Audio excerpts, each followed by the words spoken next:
শতরূপে সারদা বই থেকে পাঠ। বিষয় শিশিমা ও সাধিকা চতুষ্টয়, প্রথম গোলাপ মা, পরবর্তী এবং শেষ অংশ। প্রাত্যহিক কর্মের নিখুঁত সুশৃঙ্খল অনুষ্ঠান যে পরিমাণে ভগবত পূজার সমতুল মর্যাদা লাভ করে এবং চিত্তের প্রশান্তি এনে দেয়, শিশিমায়ের এই নির্দেশ গোলাপ মা অক্ষরে অক্ষরে পালন করতেন। মা বলতেন, অপচয় করতে নেই, অপচয়ে মা লক্ষ্মী কুপিতা হন।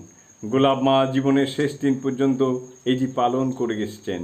শিশিমায়ের অন্তর্ধানের পরেও গোলাপ মা উদ্বোধনে মায়ের বাড়ির সংসারে আগের মতোই শান্ত চিত্তে পরিচালনা করেছেন। মায়ের মতোই সেবা ও স্নেহে মন্দিরের সাধু ব্রহ্মচারীদের শিশিমায়ের বিয়োগ ব্যথা ভুলিয়ে রাখতেন। জয় মা, জয় মা।